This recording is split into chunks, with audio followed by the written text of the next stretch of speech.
Councilmember O'Connell. Here. Councilmember Medina. Here. Councilmember Ibarra. Here. Vice Mayor Ruane. Here. Mayor Franzella. Here. And if I could ask our esteemed city clerk to lead us in the pledge. I pledge allegiance to the flag of the United States of America and to the republic for which it stands, one nation, under God, indivisible, with liberty and justice for all.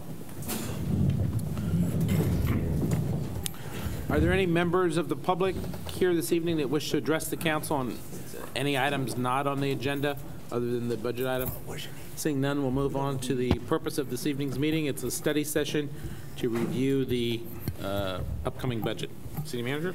Thank you, Mr. Mayor, members of the council. Just a couple of really brief housekeeping items tonight. As you know, the Senior Center main room here tonight is doing double duty, both for our study session as well as for the 7 o'clock meeting of the Planning Commission. And that for that reason, you're likely to see somebody come and get the flag, and then we will be sharing the space and our television crew with them, who'll be doing double duty tonight. So we apologize in advance for the inconvenience. Tonight, we are conducting the second of our scheduled budget study sessions with a primary intent of introducing and presenting and discussing with you the capital improvement program and enterprise funds budgets.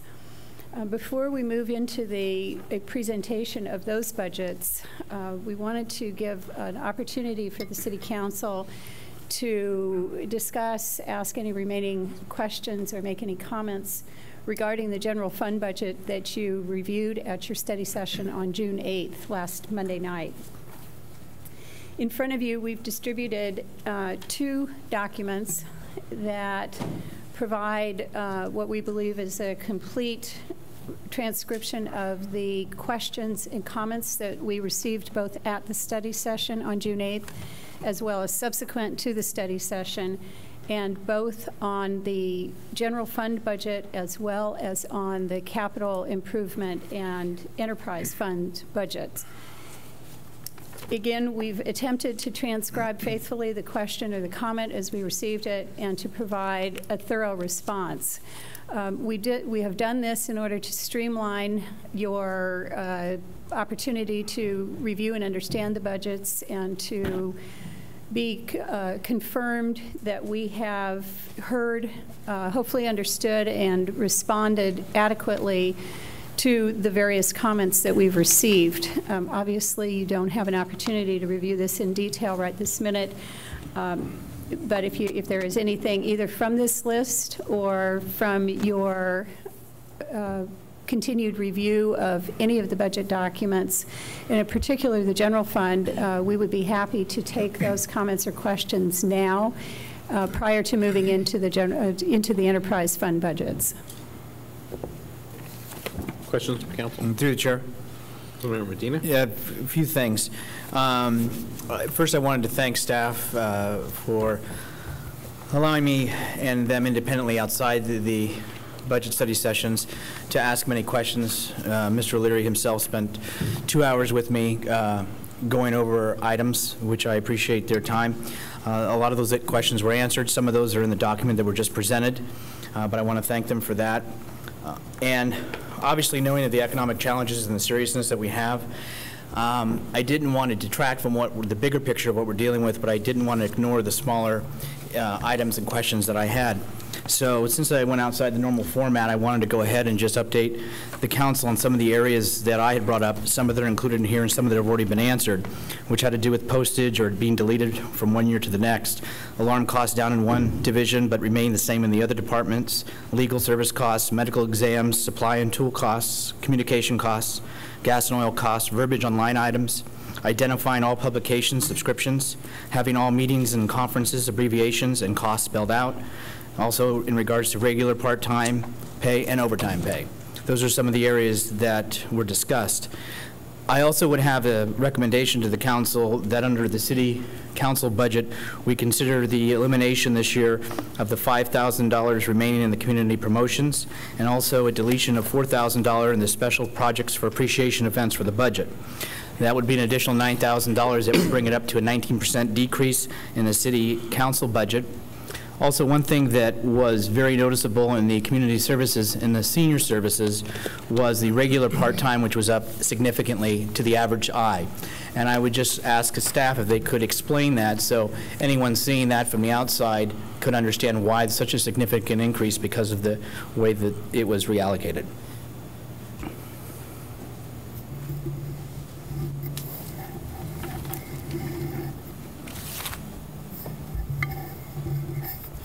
I think as I mentioned to the council member the other day when we went over this, I would actually appreciate more time to go back and analyze exactly how the budget was prepared back in the 2 or 3 year ago period, just to confirm what I'm saying. I haven't actually had a chance to do that, but it really has to do with a couple of items where in prior years, there was a netting out of expenditures when we were receiving income, revenue, some support from the senior endowment fund.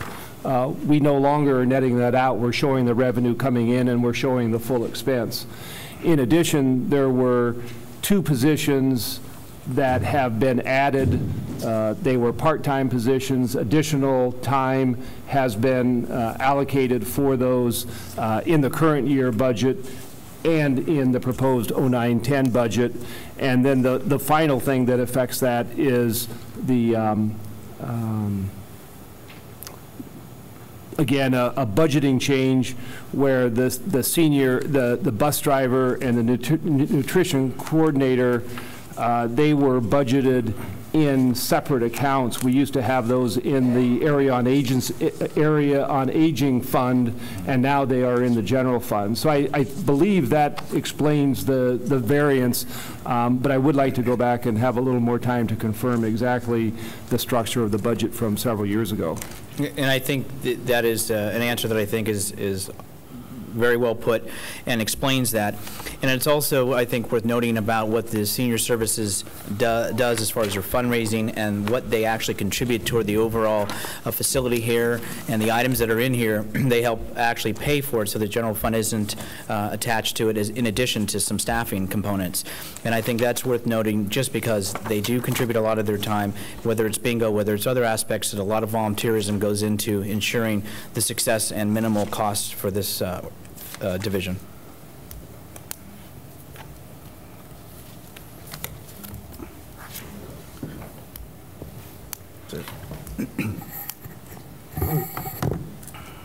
Any other questions on the general fund? Seeing none, we'll move on to the enterprise funds.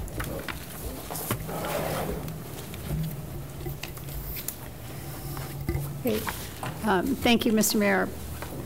Tonight, we've planned a presentation that actually will go on for some length. We encourage you to ask questions or let us know that we're giving you too much information too fast if that turns out to be the case.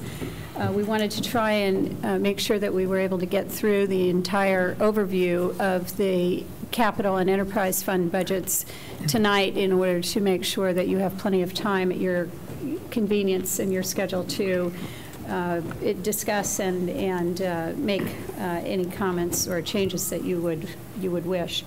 Our presentation tonight will flow in a manner similar to the presentation that we provided on Monday, June 8th. And as such, we will be utilizing only a few speakers who are seated at the 2 tables here to move through the materials in a coordinated and hopefully relatively expedient fashion. Obviously, there are numbers of staff people in the audience tonight. They are here at your convenience to act as a resource to answer any questions that you may additionally have. So again, please don't hesitate to stop us or to ask at your convenience. Tonight we will be walking through the enterprise funds and capital improvement program budget roughly in the order that it is shown in the document that we distributed to you previously. As such, it's our intent to move through each of the enterprise funds in a coordinated manner so that, for example, when we're talking about water, we will talk about both the operations budget and then the capital improvements that are planned to maintain and rehabilitate the infrastructure in the water enterprise, and so forth. I'm going to provide a brief orientation and overview to some of the issues and the priorities that I would recommend that the council keep in mind or that you know as we move through the presentation. You may hear some of these to be continuing themes of the presentation, and many of them are obviously items that the council is already aware of. First of all, the enterprise funds budgets were prepared with the same basic direction that I provided to all departments in preparation of the general fund operating budgets. In particular, as you are well aware from our previous discussions, the general fund budget is significantly impacted by a loss of basic city revenues resulting both from the economic circumstances that is continuing to impact our nation and our local area, as well as the threat of takeaway by the state of basic city revenues. As such, we had a fairly significant deficit amount that needed to be balanced by a variety of budget reduction strategies that we detailed for you last Monday evening. And in particular, there are changes to employee compensation that were a significant strategic way of balancing our general fund budget. Specifically, employee compensation has been frozen, at least for the year, fiscal year 9-10.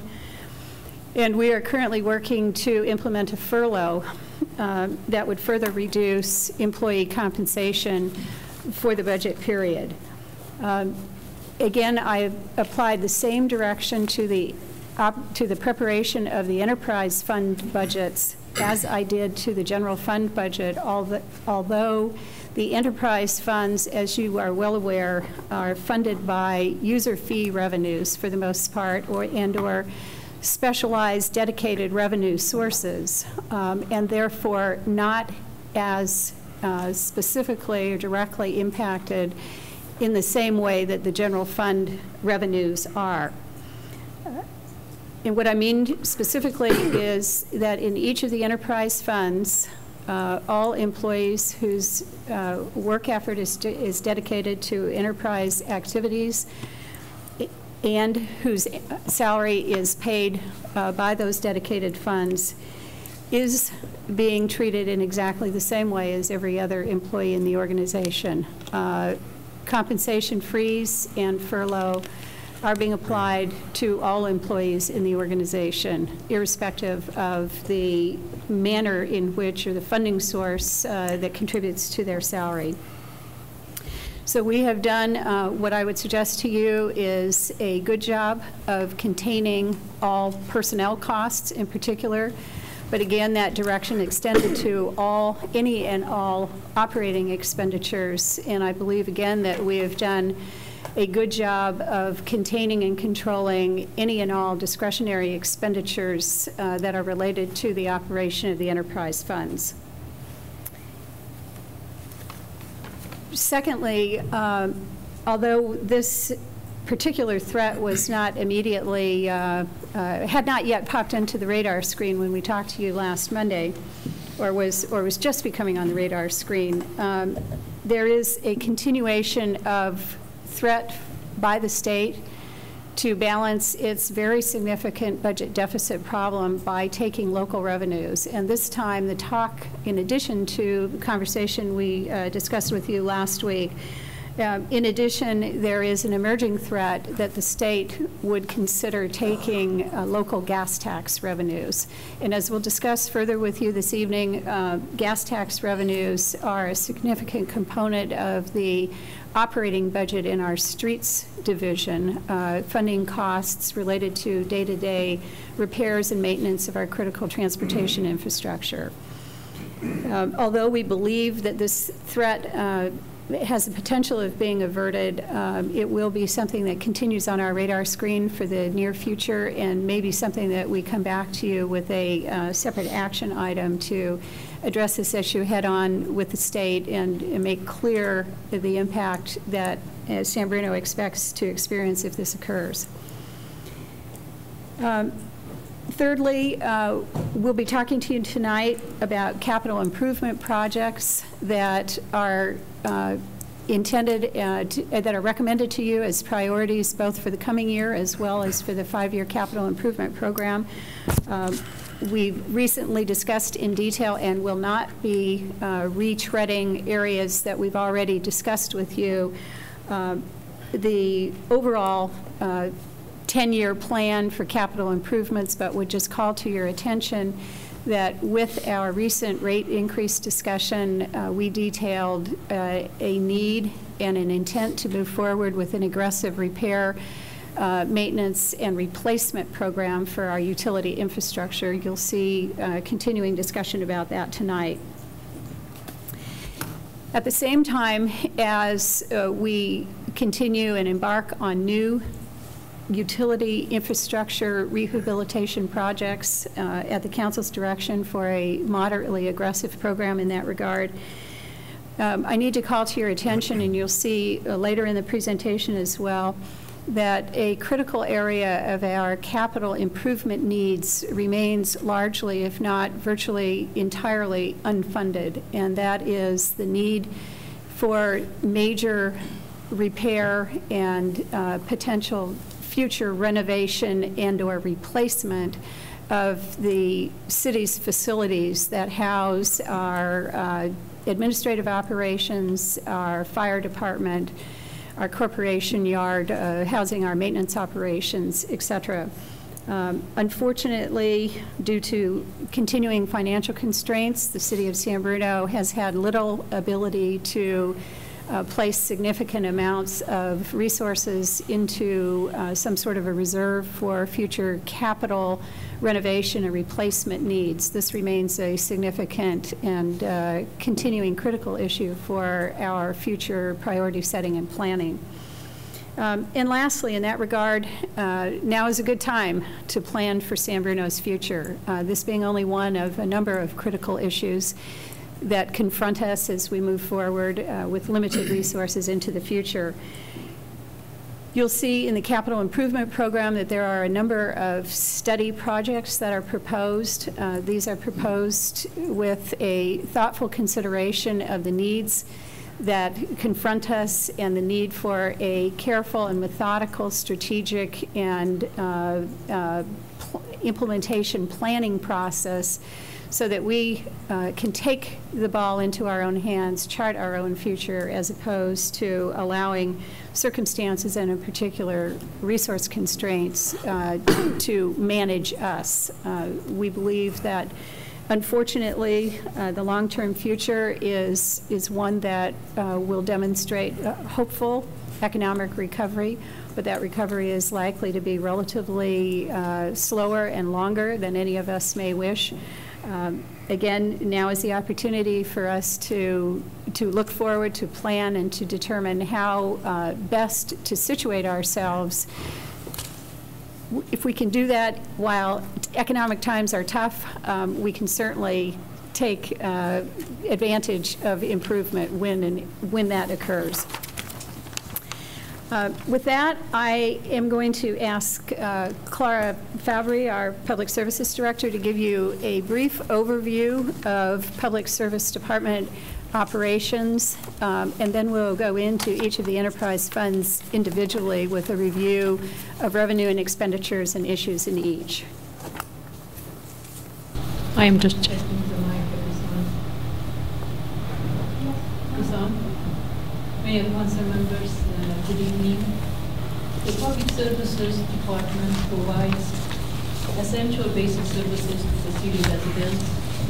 How you see on the pie chart on the screen, such as transportation, what really means to get from one place to another, water, sewer, surface water, and solid waste management. The department also provides general city government support for fleet management and general engineering services, including CIP management. The ultimate goal for our department is to sustain a reasonable, safe, and feasible transportation system, safe and reliable water system, protect property, health, and environment by properly managing our sewer and storm systems and managing our waste in a responsible manner. Our biggest challenge is how to manage our infrastructure in a responsible manner in these financially challenging times for the community and the city alike, and recognizing the long-term consequences of our decision today on the long-term sustainability of our services. During last week's presentation by other department heads, they alluded to the fact that our city is the 5th largest in population site in San Mateo County. San Bruno also has one of the oldest infrastructure at 60, 80-year-old with associated challenges. In the last few years, our department has become leaner and leaner opposed to the financial constraints, eroding our capacity and capability to manage our system in a more proactive manner, costing us this way even more. At the present time, our transportation system is managed and maintained by 4.5 full-time employees, including the field supervisor / acting service manager, and our storm system is managed and maintained by a total of 3 full-time employees, including the field supervisor and service manager. Based on our research with neighboring communities, the ratio of staff to population in these critical service areas is almost double ours. This existing situation is even more relevant in light of the proposed action by the state to divert local agencies' gas tax allocation to address the state deficit. As you are well aware, our services are mainly funded through special revenue collected as user fees for water, sewer, and sewer, and different special type of transportation funds with a general fund allocation of just under $500,000 for transportation. Due to the recognition of the city council and the city manager of the need to protect short-term and long-term public health in our community, you recently approved water and sewer rates, which will enable us to invest the necessary improvements in our respective infrastructures. For this year's budget process, the city manager set the following goals for us to focus on.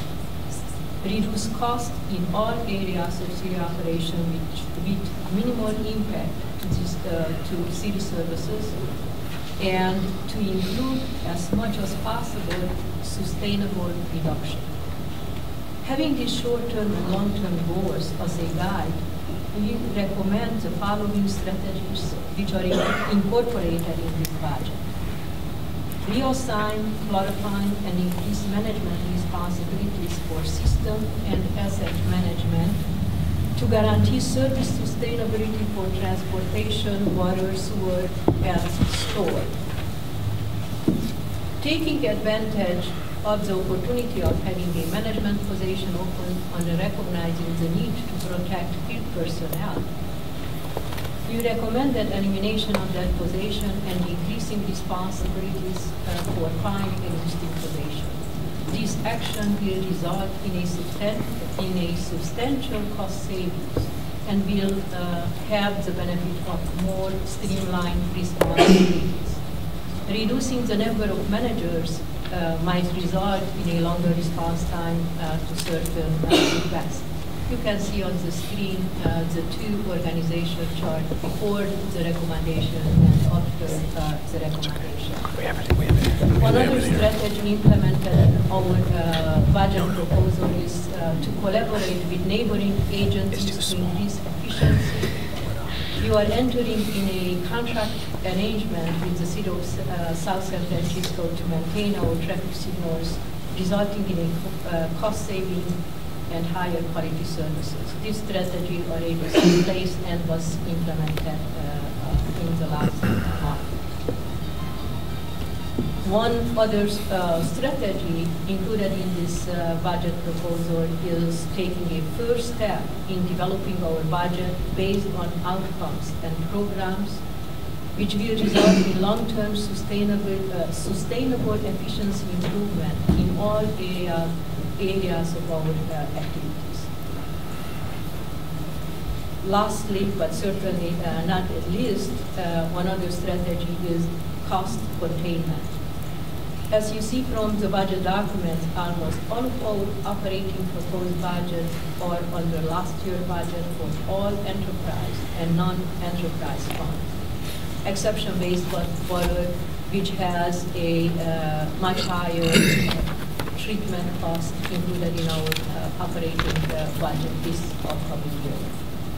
Some other long-term strategies are still under consideration by the city manager, and those are not included in this budget proposal. Our CIP proposal reflects your commitment to a sustainable level of services, making the needed infrastructure inclusive. Our main challenge will be to meet your expectation for delivering this program with our limited resources.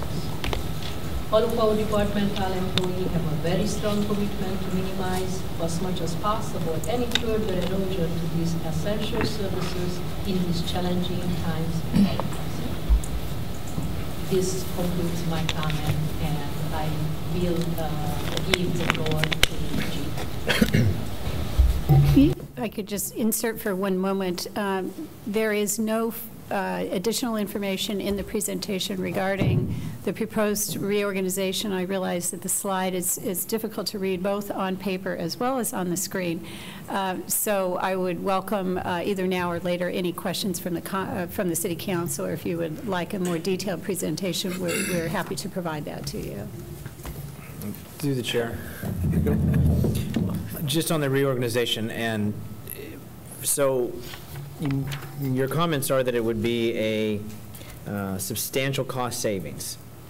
Clarify to me what a substantial cost savings is by this reorganization. Based on our proposal, this reorganization will save $74,000 for the general fund, and it's about $80,000 overall. And that's in the general fund. So is that to say then once the reorganization comes and it comes out of the enterprise funds, that there's still a savings, or does it become a cost neutral? Still is a savings. And what is that savings Overall, in the end? Overall, around $80,000.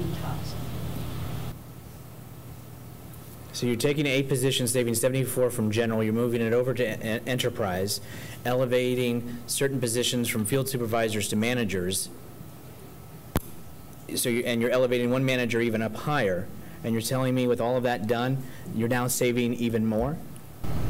That's correct. Based on our estimate overall, yes, overall, as the direct result of this reorganization will be a overall cost saving. And as part of this reorganization, it's not part of the proposal to transfer any position charge to any other enterprise versus how they were before.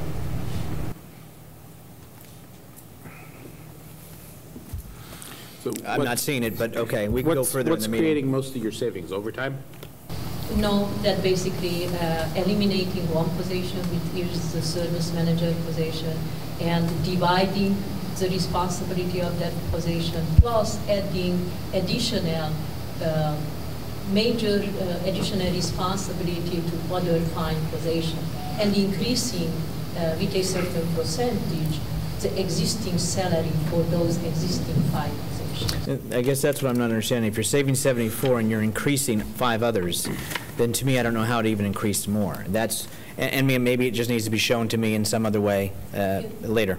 It's a very easy way, if you think about it. I'm sure if you could explain it to me, you'll make it very easy for me. I can explain in detail, but basically eliminating entirely a very high level of management position and taking entirely out that additional layer from the organization, and dividing that responsibility and adding new responsibility to other managerial positions in the organization will result a slight increase for those positions, but still overall was eliminated one of the highest positions in that organization.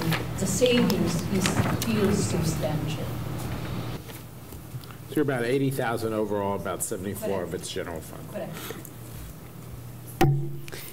And we'd be happy to provide separately information that shows the detail of that. Okay.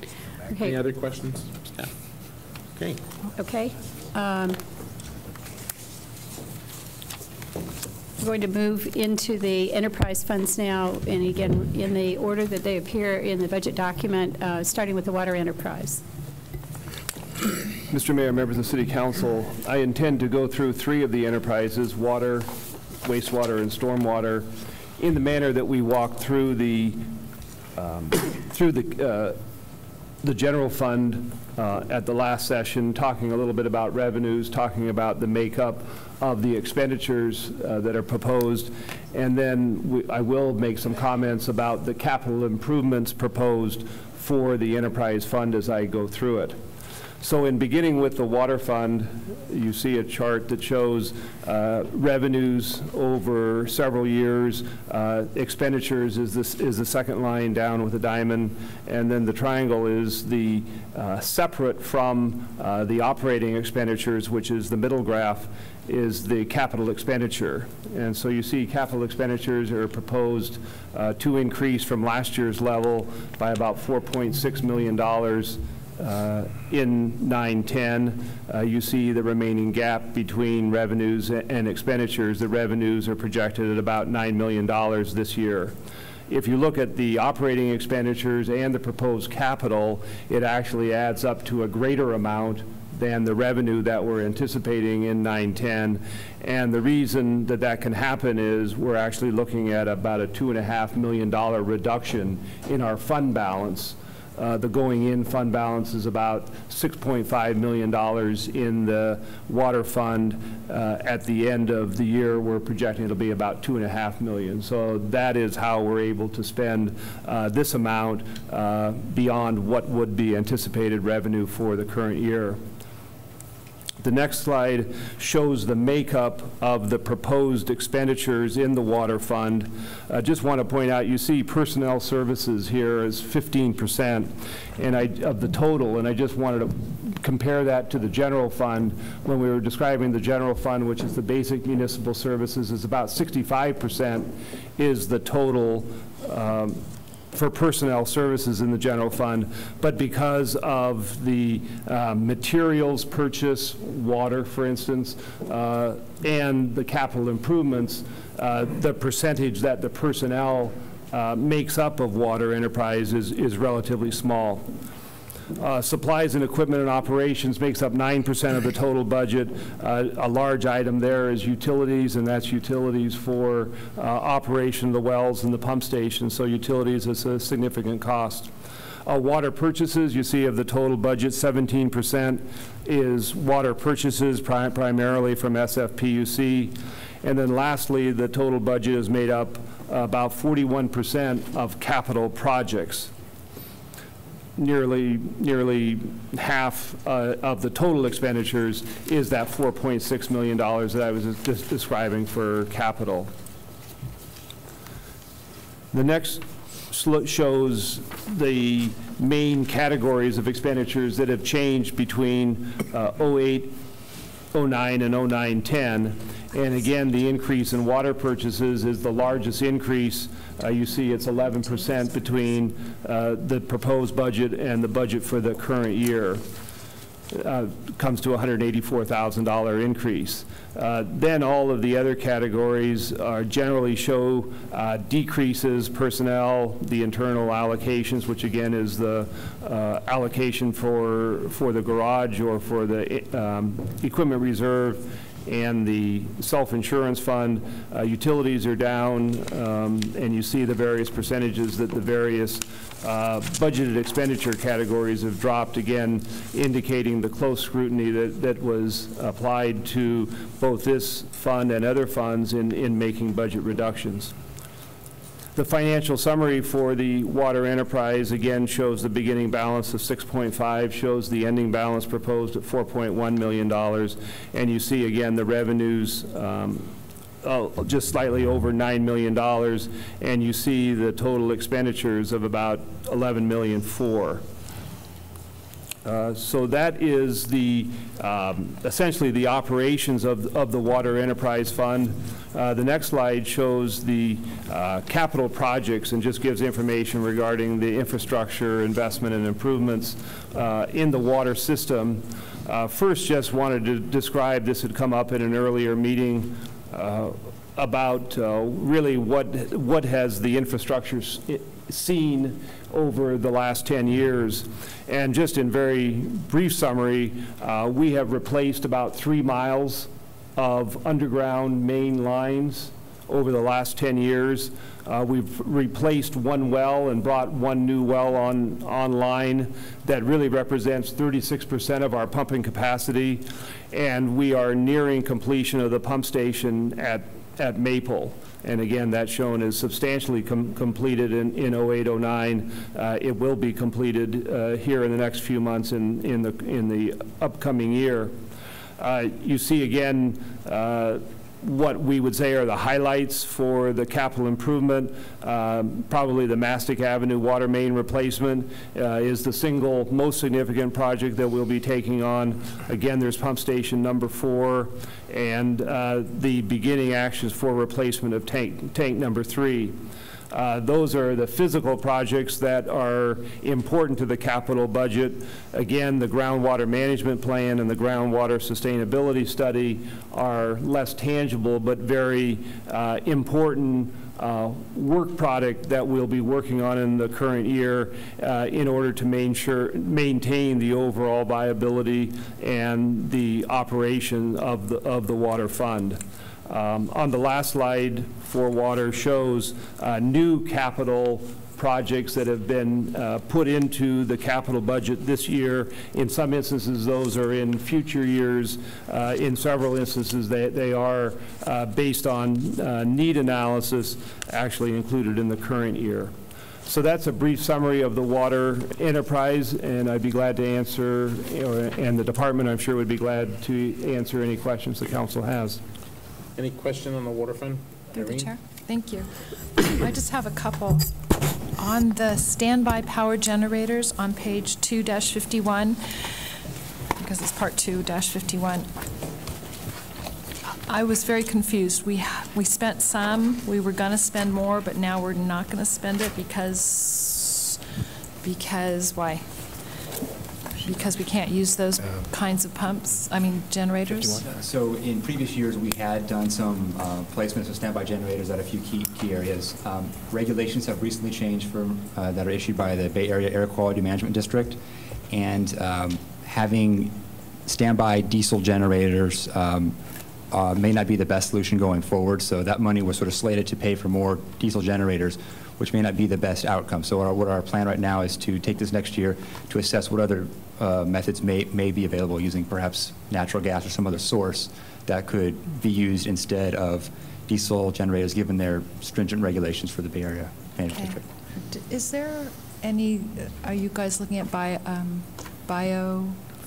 I don't know very much about it. Biofuel or the biodiesel is one option. So the emissions from biodiesel are sort of similar to diesel, but different. So I think that'll be part of the evaluation process, is our alternative fuels besides diesel or gasoline that may apply. Okay. And I realize that our utilities are high, and I know that solar energy is not always the answer for everything, but we've done some things with renewable energy, and I know it's a thrust. Are we looking at more at City Hall, more here, more overall? Yes, the short answer is yes. So also included in as a new project, I think for this year's, I think it's actually in the wastewater enterprise funds where it's stationed at, but we have a sort of a plan to reevaluate or evaluate the ability to place renewable energy at all of our different utility facilities. So that could be solar, that could be wind. And so that's anticipated to pay sort of half out of wastewater, half out of water. There's also, the council will be looking at possibly being able to receive some grant funding from the federal stimulus package regarding this subject as well. Okay, great. Thanks. Any other questions? Through the chair. Just looking ahead, and that was the theme. That looks like you've got 4 pump stations that are unfunded, and we've got an estimate of about $5.3 million. And then we're just finishing up Maple at about $3 million alone. So how can you? I mean, the description, obviously they're different, but are they smaller pump stations? Are they not as old or not as involved? Or is that an accurate estimate? That is an accurate planning estimate as of now. So those are planning estimates. We have not done any design to know what the actual construction costs are going to be. The pump station replacement project is sort of a 3 project, and they're sort of spelled out there. The idea is to build those over a period of time. So they were included in our rate study model over a 10-year period. And so what staff has to go back and do is look at the revenue projections over that 10 years to see where the best place is to fit in those pump stations. So we think it's certainly achievable, and not every pump station we replace is going to be to the level where maybe pump station 5 was. Maybe not every pump station requires that level of output or exterior improvement. So it'll sort of vary station to station, but we'll provide that analysis as we continue forward. Thank you. The others? Okay, wastewater.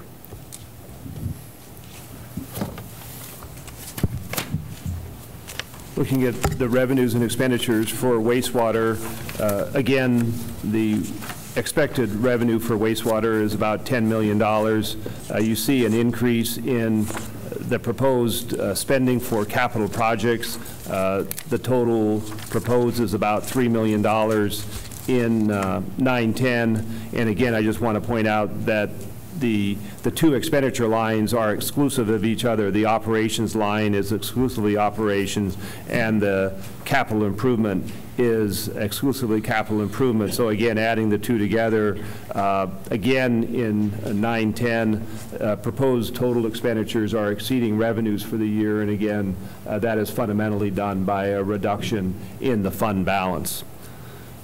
Looking at proposed expenditures for the year as a total, you see personnel costs for wastewater is, again, relatively small, only 13% of the total. It was 15% in the water fund. You see the second largest category is the wastewater treatment plant.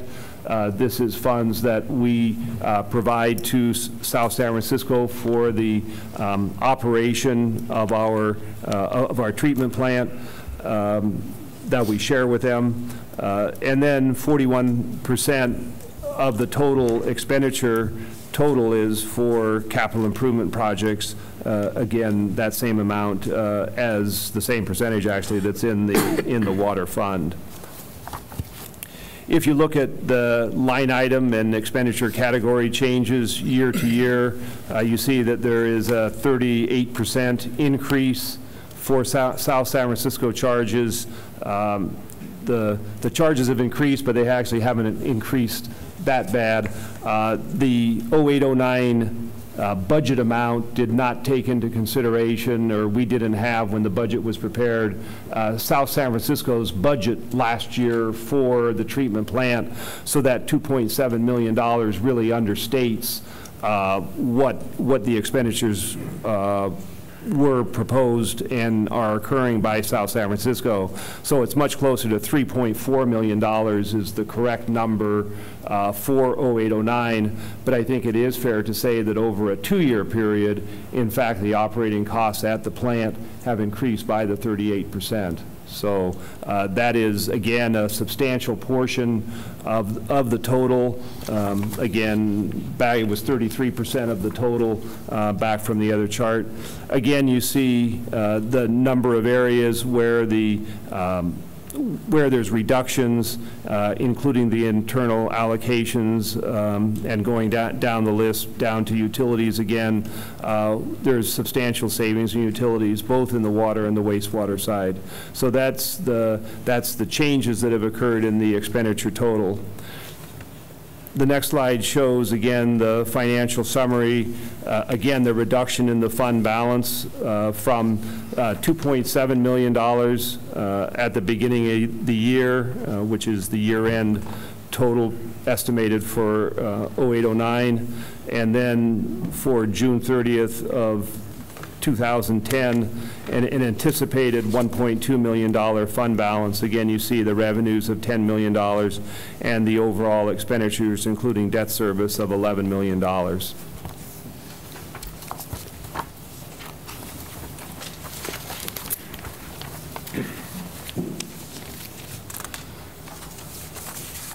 Looking at the capital improvements, the proposed infrastructure and investment improvements for the wastewater, again, looking back over the last 10 years, there have been significant bottlenecks or capacity issues within the system that have been resolved that interfered with the downhill flows.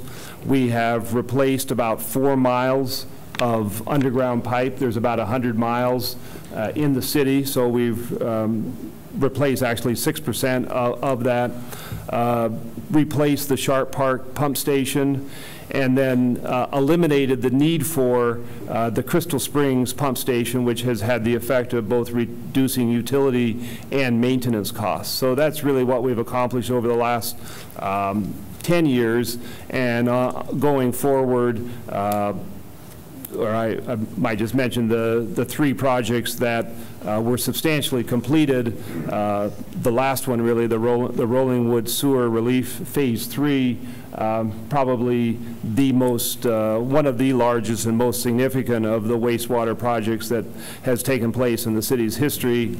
In addition to that, we've done emergency sewer line bypass system. We've acquired that, and also completed the Crystal Springs pump station abandonment. For 910, again, the Mastic Avenue wastewater main replacement is one of the significant projects, and again, that'll be done in conjunction with the water project. Also, there's the Olympic Pump Station rehab and force main, and then the Trenton Drive wastewater main replacement is really a significant project that will begin in the early stages in 910. Again, there are a number of projects that are new in the wastewater fund compared to the list from 0809, and those are listed on that slide. With that, I'd be glad to answer any questions or direct them to Public Works for the wastewater fund. Questions from council?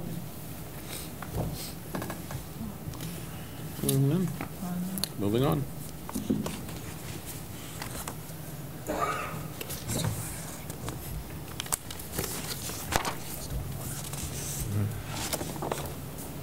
The next enterprise fund is the stormwater fund, and I just want to point out just the relative difference of the chart that you're looking at here. If you looked at revenues and you looked at the graph for water and wastewater, we were looking in the range of $8 or $10 million. The graph here is showing only $1.6 million at the top. So these numbers are much smaller numbers than what we've been referring to in both water and wastewater.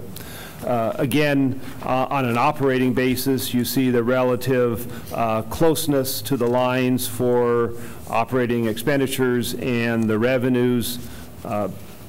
But you also see a significant increase in capital, in proposed capital.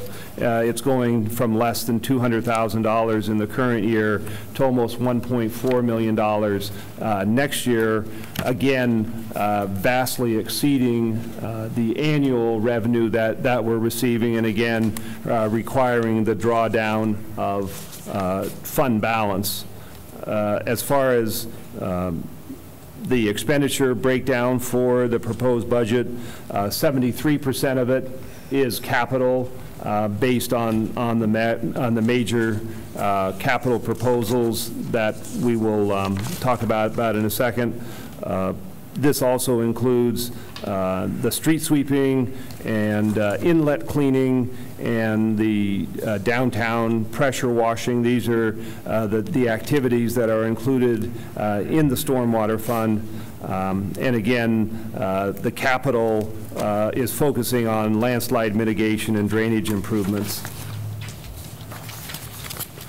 The next slide again shows the financial summary, and again the drawdown of the fund balance from beginning of $1.8 million down to June 30, 2010, fund balance of only $600,000, which is about 1 year's annual revenues. So that is the amount of reserve that is remaining. Again, in looking at the capital, and again, that's significant in this particular fund, you see that over the last 10 years, we've done some investments, but primarily in emergency repairs to address pipe and gutter leaks and breaks, and that the average investment over the last 10 years in capital has been only $75,000. In the current year, we have completed the vegetated curb extension down in the Bel Air School area. And looking forward to 9/10, the real highlights are the stormwater master plan update, and that will be the source of information that will really direct the council and the city in making decisions on the stormwater system on looking forward.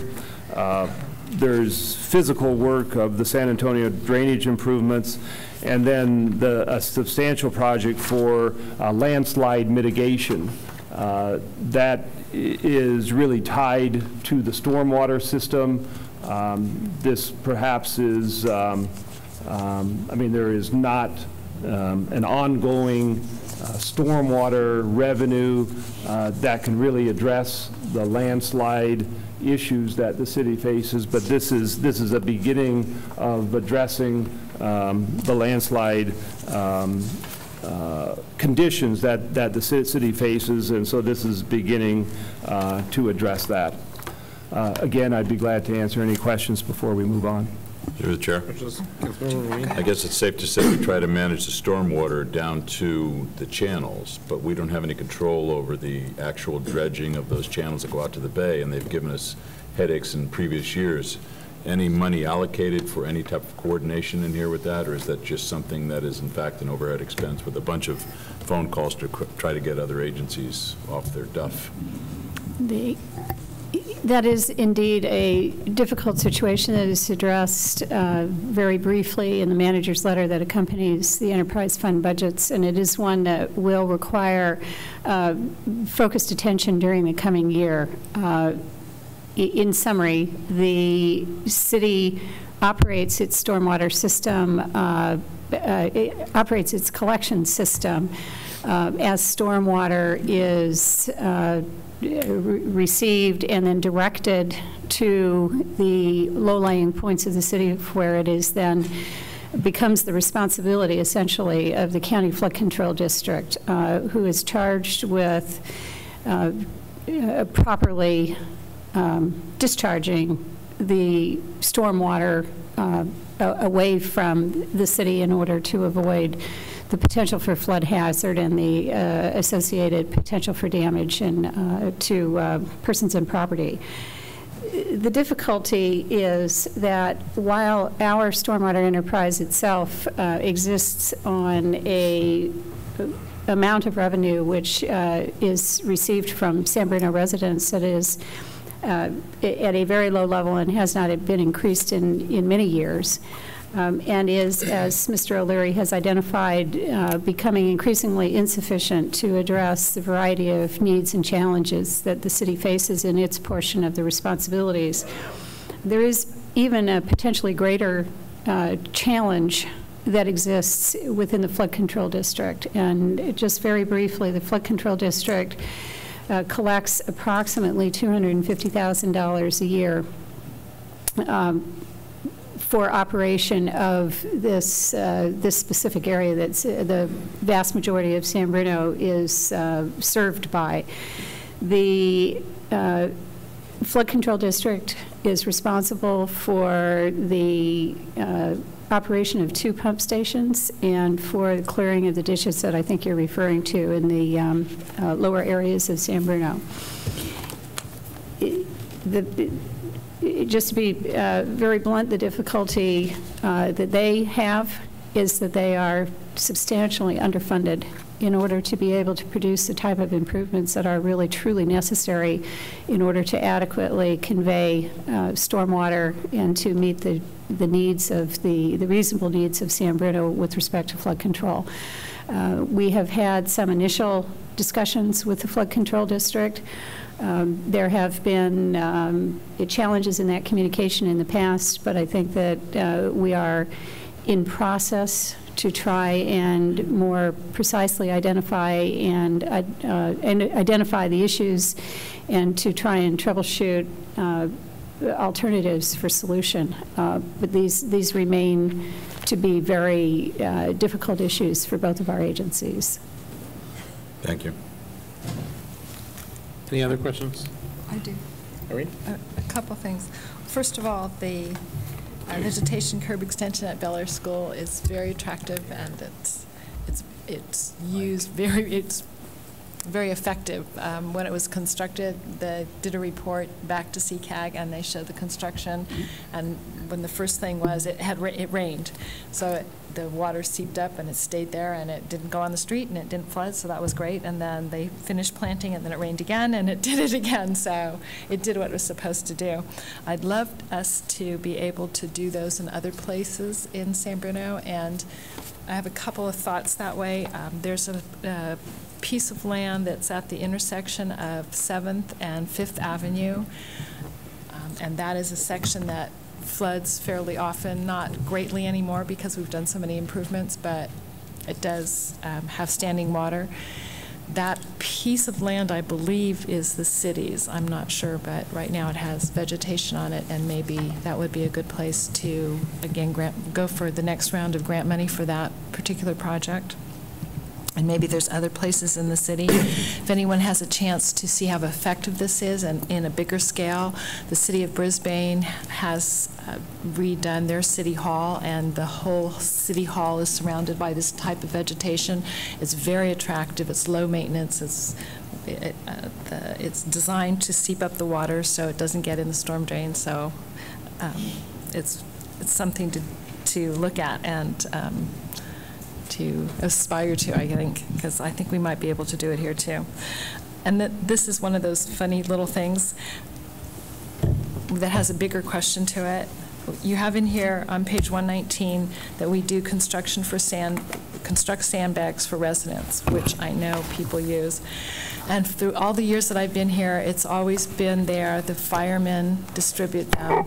And one of the questions that keeps reoccurring is, where do they go? Who needs them? Because the people who need them, is there things the city should be doing to fix the problem that causes them to need sandbags, or is it a localized problem that's in their own property? So I think over the years, I don't know if anyone keeps track of that, of who comes to the fire station to get sandbags, and why do they need them? And is it a city problem or not? And every year I get different answers, so I don't know. Then connected with that, on page 121, it says, due to the successive measures taken during the 08-09 fiscal year to preserve sandbags, they're going to defer the construction of sandbags. Then on page 124, it has contract of temporary workers for sandbag construction. So I don't know if we're going to do sandbags, not do sandbags, and why are we doing sandbags? So that's just a question for you. Just a few comments. Our department is very proud of that project also. And the whole department is a strong believer on the effectiveness of those type of implementation of those type of projects. And very actively, the department is looking always for some other grant opportunity to really seek out and to implement some kind of the same type of projects. Yeah. And certainly this location, which was suggested by you, will be considered by us if any other grant opportunity will come up. About the sandbags, certainly the inconsistency in those comments will be corrected in our final budget document. I know that the reason why our department didn't need that many sandbags 1 year, that already they produced enough the year before and they didn't need them all. Rain. It is my understanding, and maybe Gino is the most expert in this area, can follow up if I am saying something wrong here, and I don't want to give you each year a different answer to the same question. But I am assuming that it's not a specific monitoring by us of the location where those sandbags are needed, or when a resident takes a sandbag or a certain number of sandbags. I don't think it's monitored by us at what location those are used. But I am assuming in the low-lying area and in many other areas, there are some spot floodings, and the need will be there to a certain degree, and the need will not be able to be eliminated entirely. And I don't think those would fall entirely in the obligation of the city to address all of those possible problems citywide and to eliminate entirely the need for sandbags.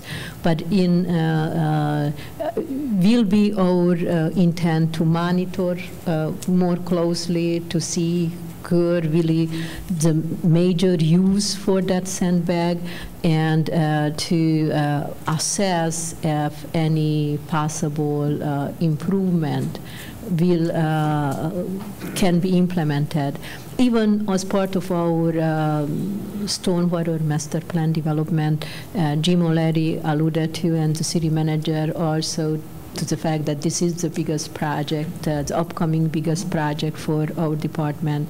And hopefully the stormwater master plan update will identify at least those critical flood exposed area in the city, and we make some recommendations. Okay, great. Thank you. Any other questions from council? Good. Next item, we're on cable fund. Mr. Mayor, members of City Council, good evening. The cable department is comprised of 3 divisions, namely cable television, local origination, and technology support. The department is staffed with 23 full-time employees, 19 in cable television, 1 in local origination, and 3 in technology support. The local origination division also has 4 to 5 part-time employees that work on an as-needed basis. The cable department remains focused on its mission to provide a comprehensive suite of value-oriented broadband services to the community. To that end, San Bruno Cable has kept up, leading in the market occasionally in bringing the latest services offered by the cable industry to residents of San Bruno. As I've mentioned in the past and would like to emphasize again today, that San Bruno residents have access to and enjoy all the broadband services that are offered by other operators in the Bay Area. San Bruno Cable exists because of the vision of past city councils, and what the community enjoys today has been achieved through the vision and direction provided by the current council.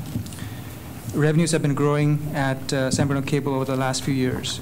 The expected revenue for fiscal year 09-010 is $10.8 million, based on a rate increase of on basic cable services of 8.5%.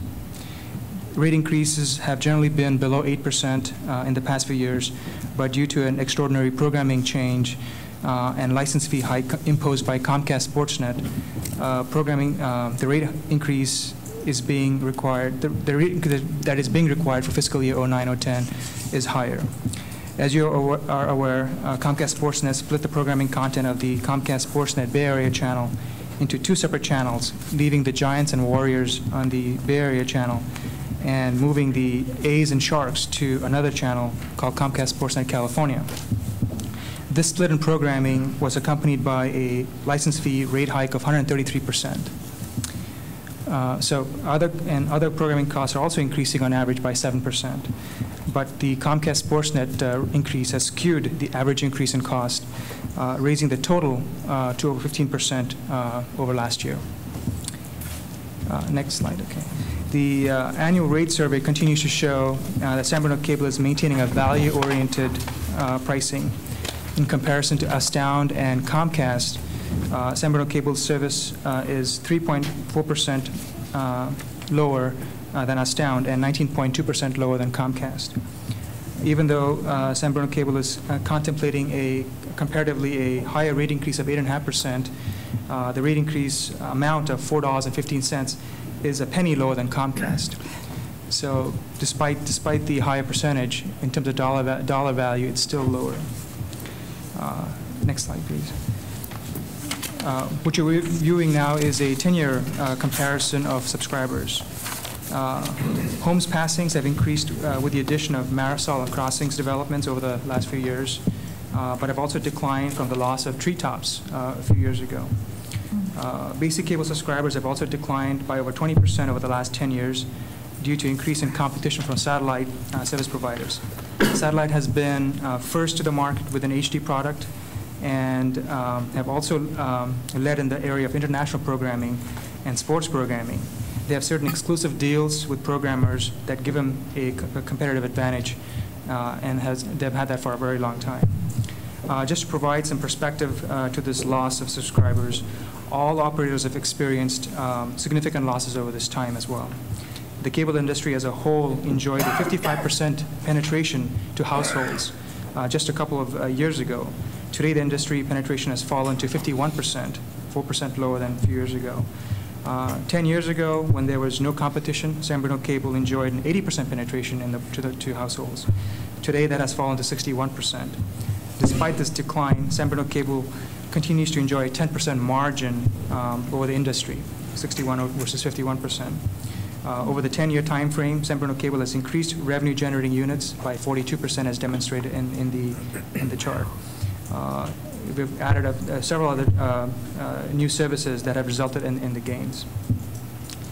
The 61% penetration and 42% growth is tremendously positive, and it is directly attributable to a majority of customers realizing the value San Bruno Cable offers. So what is this? How can to define this value that San Bruno Cable offers, I have the next chart that shows a few bullet points that discuss that. Obviously, San Bruno Cable today provides a competitive video, competitive internet, and telephone service. On the video side, we provide almost 300 channels, over 300 channels of programming in a variety of packages that customers can choose. Internet services are 12 to 16 megabits per second, which is tremendously fast, and for the price that we offer, it's a tremendous value. We also offer a comprehensive digital phone service that includes local calling, long-distance calling, international calling, with a whole host of calling features all combined in one nice package. Rates continue to be 20% below market, as you've seen. The packages that we offer so much more for less. Our packages, we offer 2 free set-top boxes that are included in there.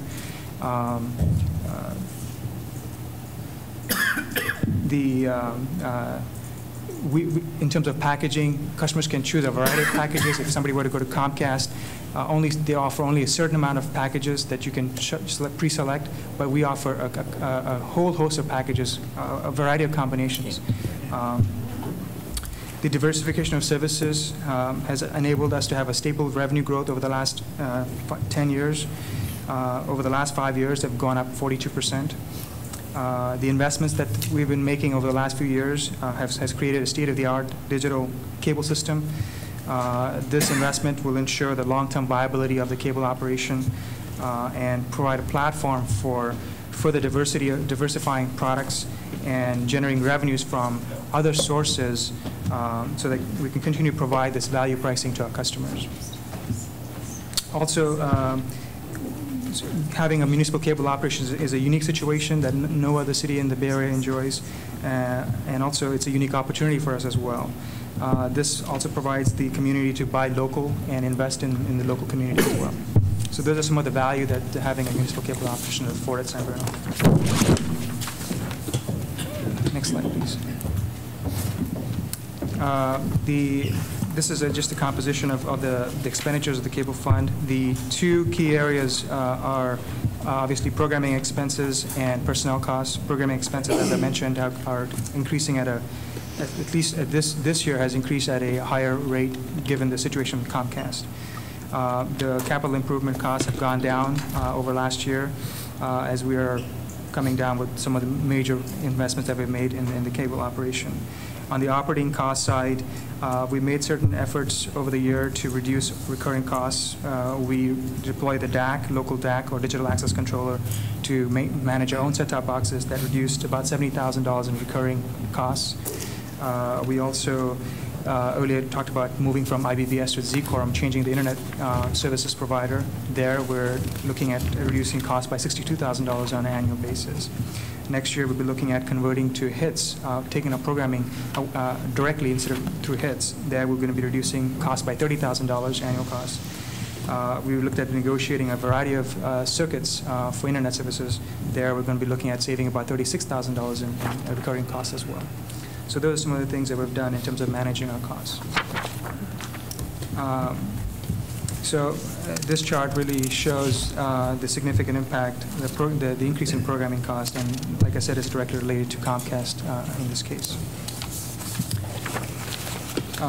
The next chart shows the trend. As you can see, revenues and expenditures have closely been always budgeted that way, and we've always managed to keep those close in terms of meeting the expenditure that the department has. The only thing that has fluctuated over time is the investment that we had to make in the cable plant and to deliver these new services that have actually generated the revenue growth we've seen. Fiscal year 2006-07 is a peak, is a spike there because we purchased the 20,000 digital set-top boxes that year. And 07-08, we spent the whole year deploying those boxes to all our customers and converting the system to all digital. And earlier, fiscal year 08-09, we completed that project and completed deployment and conversion to the all digital system. Going to the next slide. Just a summary of the infrastructure improvements that we've made over the last 10 years. 10 years ago, we completed the system upgrade to the 750 megahertz.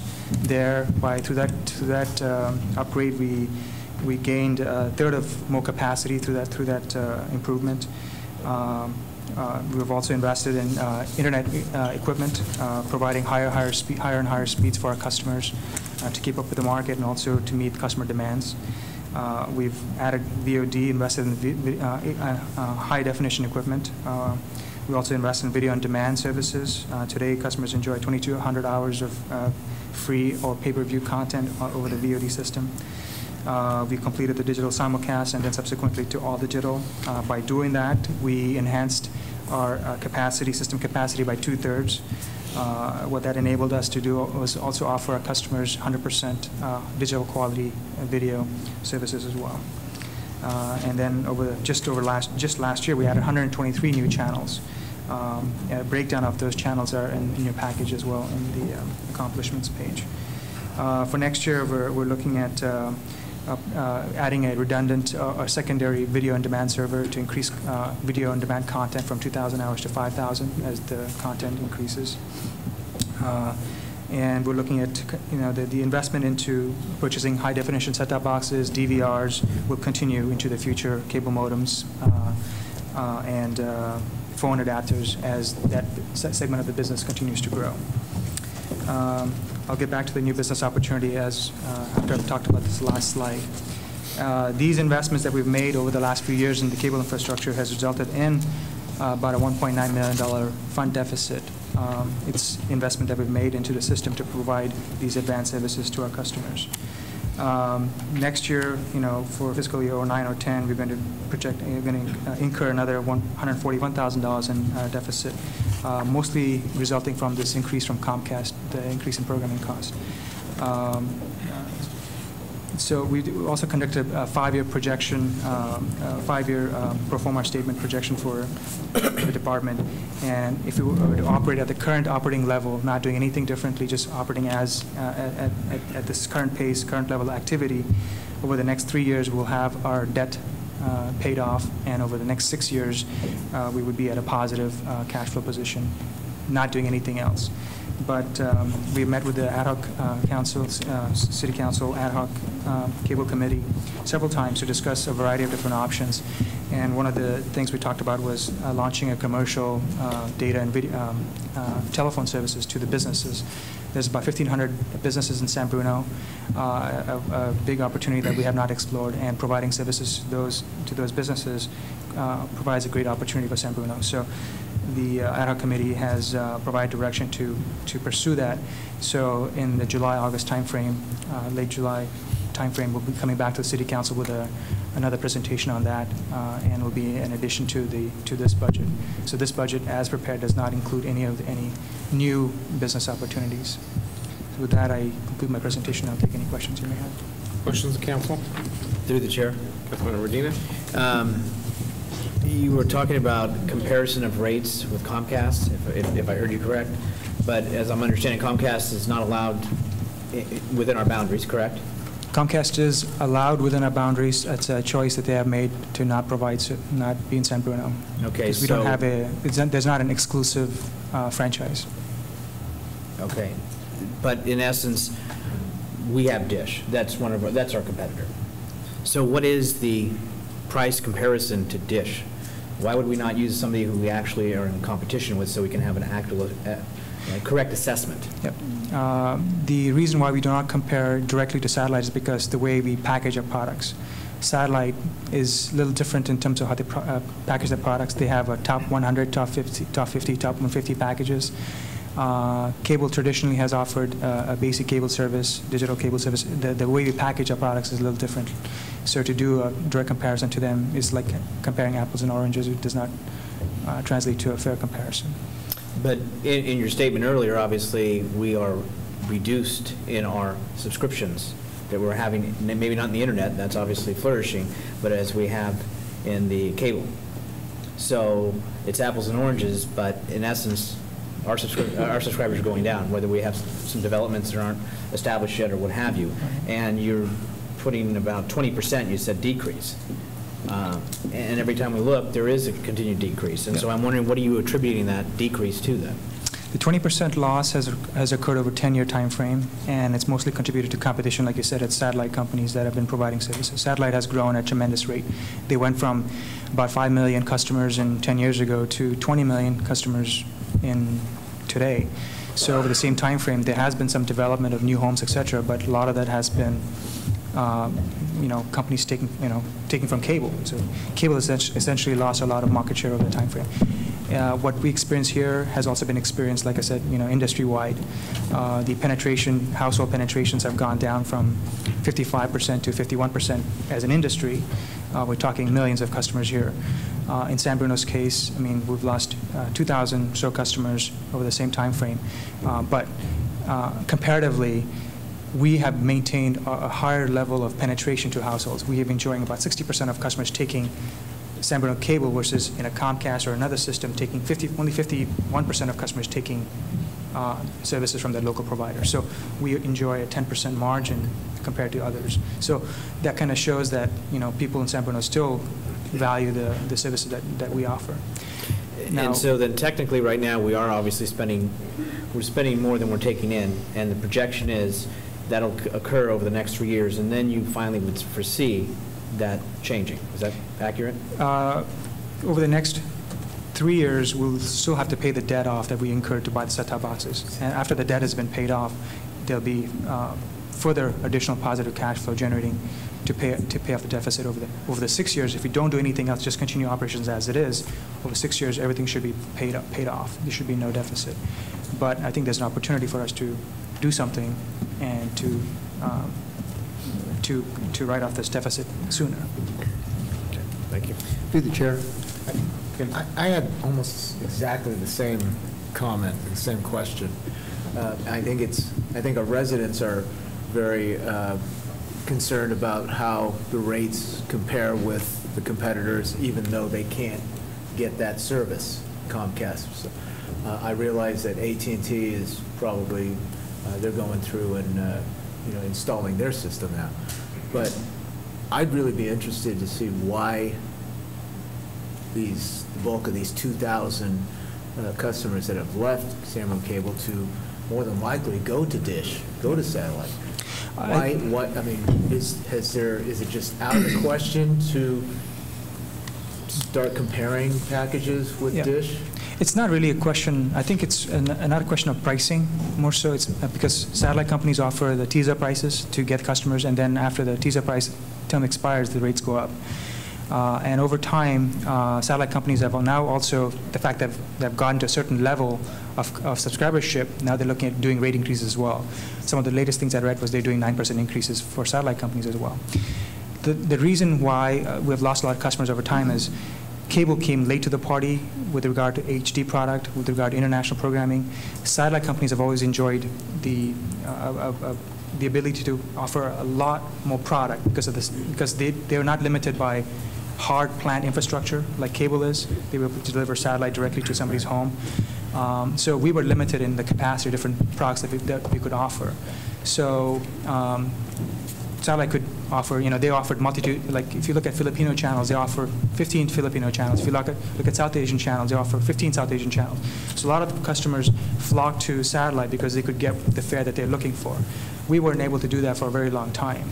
But since the upgrade that we did last year, being an all-digital system, we gained a lot of capacity back. We got about 500 megahertz of capacity back last year.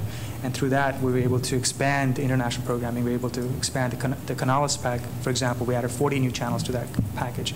And over time, we've increased, more than doubled the number of subscribers on there. It's not a significant amount, but we have more than doubled on that. We've expanded programming on the South Asian side. We looked at expanding programming on the Russian channels to attract customers back. So those are the efforts that we've made, and hopefully the investment that we've made over time through marketing and reaching out to the consumer, we'll be able to get those back. Part of the plan for the future is also the launching of the commercial services, but also doing a direct sales campaign. I mean, we haven't, San Bruno traditionally has done direct mail pieces or bill messages, cable television, advertising, etc. But we've never taken on a large-scale sales effort. So I think we're looking at doing a door-to-door sales, untraditional to San Bruno, but effective. Other people use it.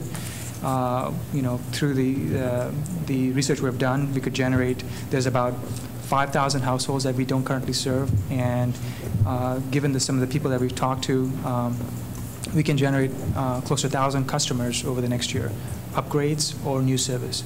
So those are the things that we're going to be pursuing next year to sort of get customers back. Do we know who these Dish customers are? The customers, I mean, I don't know exactly who those are, but we know that out of 15,000 households that we're wired to, we know that we don't serve 5,800 of them. So they could be Dish, they could be non-subscribers, they could be vacant homes, they could be a multitude of different things. But those are our opportunities.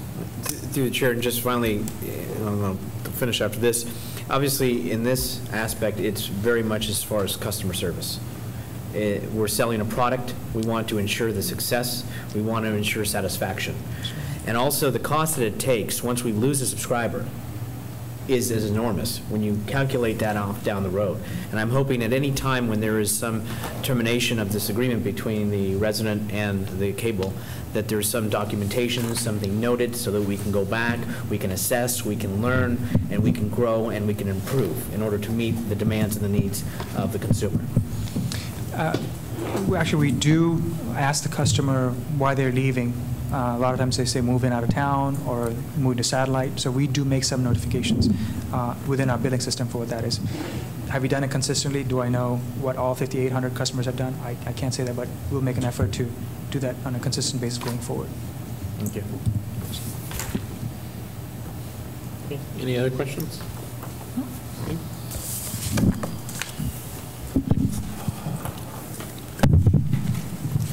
So we'll now take a few moments to discuss the Parks and Facilities Capital Fund and budget. Unlike the enterprise funds, the Parks and Facilities Capital Fund doesn't have a large dedicated revenue source like water does for rates or cable does for their subscribers. Parks and Facilities relies on sort of a variety of sources that are oftentimes beyond the city's ability to control directly. We get four sort of main sources. We have grant funding, which we're using quite a bit of this year, park and lieu fees, which are related to development, miscellaneous other funds such as redevelopment on occasion, and then the contribution of one-time revenue, which is general fund money. And basically what the graph shows here is that in any given year, there's a variety of sources that we patch together to meet some basic level of need for what our facilities infrastructure needs, and there really is a large need out there. The next slide, or the next, well, before we move on to this, the next slide we'll talk about some of what we've done already, but looking at this revenue sort of makeup, the varied approach begs the question that we will have some challenges going forward to make sure we meet our non-utility facilities and non-cable facility needs, such as we go forward, investments that we have made in the past on the park and playground equipment that has been replaced at all 18 city parks, improvements here to the senior center, which include some of the partitions and the painting and roofing improvements, the resurfacing of the tennis court, the energy efficiency updates that were done a number of years ago to modernize our lighting and HVAC systems, as well as, of course, the aesthetic improvements to our streets in terms of the San Bruno Avenue medians and some other medians we have going forward. So in 2009-10, we look to embark on improving those medians on El Camino Real. First with the Phase 1 project, which includes 5 medians plus some pedestrian improvements. And then with the street median and Grand Boulevard improvement project to look at doing the remaining medians on El Camino Real, which would be a total of 16. We've also embarking this year on some renovations to Lions Field. Council recently awarded a contract to update the batting cages there. Going forward, we do have a new project in the CIP that we want to direct council's attention to, which is a replacement of the underground diesel storage tank that was last installed back in 1988, and it's approaching the end of its useful life a little earlier than we had originally anticipated, but we do annual monitoring of this underground tank, and even though it does require a significant amount of funds, we think it's prudent to remove this before there's any sort of leakage or any other damage that might happen if we sort of let this sit. So we want to take care of this early, get it out of the ground, and replace it with an above-ground storage tank, which has the benefits of less regulation by the County Environmental Health Association, as well as the potential to enable the city to transition to alternative fuels such as biodiesel. So those are some of the projects in the Parks and Facilities Capital, and I can pause for any questions for that fund. Where would you be looking at the above-ground tank? Probably in close to the same location. Right now, the underground tank is right behind Fire Station 51.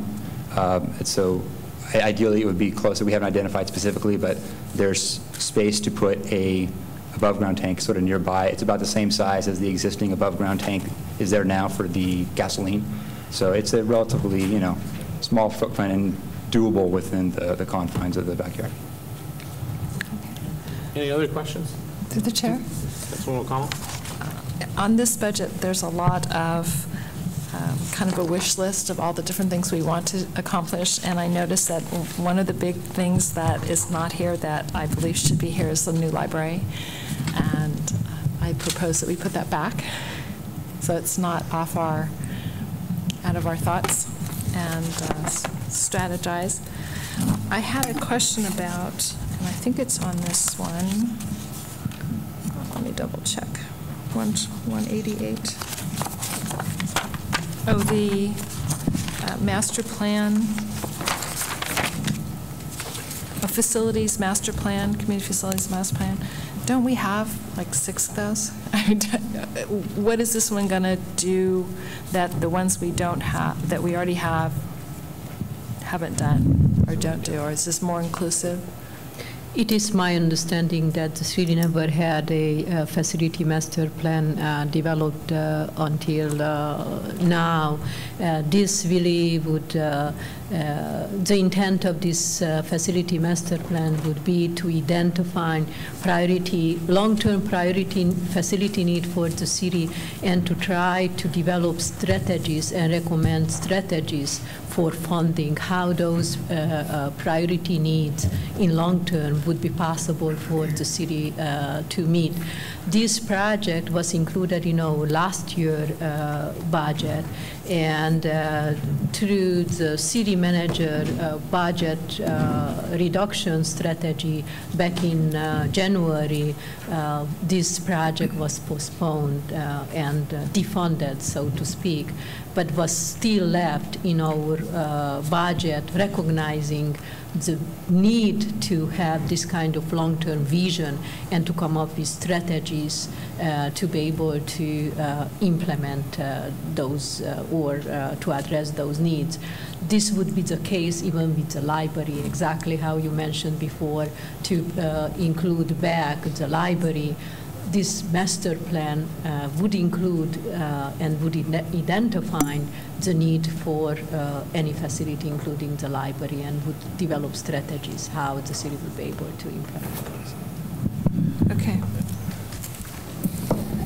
The only, I would just add one comment that I think the council themselves have questioned, that while we've looked at many of the components of our facilities individually, that we haven't looked at them comprehensively and looked at developing a plan to move forward overall with the whole array of facility needs that we have. So I think one of the important components of this is to update those prior plans, but also to look at how funding or what approach might be taken in a priority manner to actually move forward and begin to really address some of these pressing facility needs that we have. Okay. Through the chair. I know back in, I don't know, 2003 or 4, in Parks and Recreation, there was some type of a plan that was established, which dealt with, I believe, the rec center. I thought the swimming pool. I'm going off memory now. So it did address a couple of these facilities. Recreation, probably. I don't know if it did touch on parks. And that's not that old, so I would hate to see any duplication. But also, as we put this off last time because of the budget constraints, are these facility plans not only just in this division but others, or is that something that can be held off again if situations worsen with the state or other situations within the city?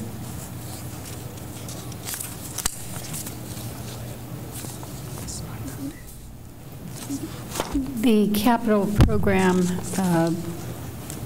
doesn't envision immediate work on this project, although I believe that the Public Services Director and I agree strongly that this is an important item that requires our continuing attention. As such, we have left it in the budget. It has carryover funding from the prior year, but it is not our immediate intent to move that project forward absent specific direction from the City Council for precisely the reasons that you've identified.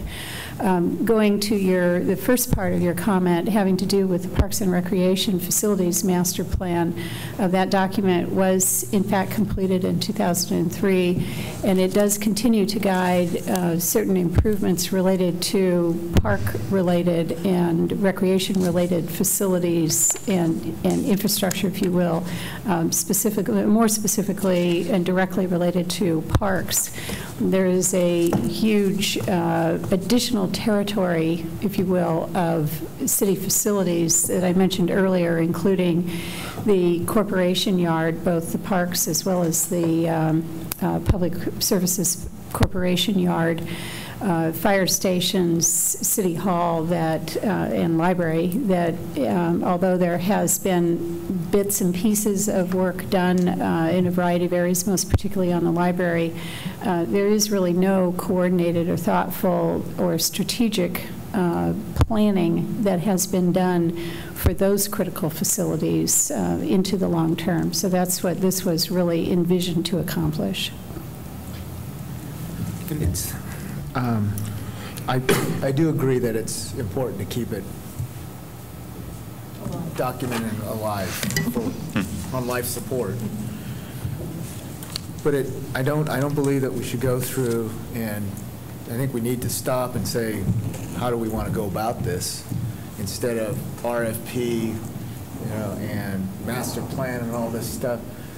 We know generally how much it's going to cost. I mean, it's $1 million, give or take $1 million. We know what facilities need work. It's going to boil down to the people voting for something, a bond measure or something. And until we get their input in some collective, agreement that they want to move forward on a replacement, I think we're wasting money, wasting time.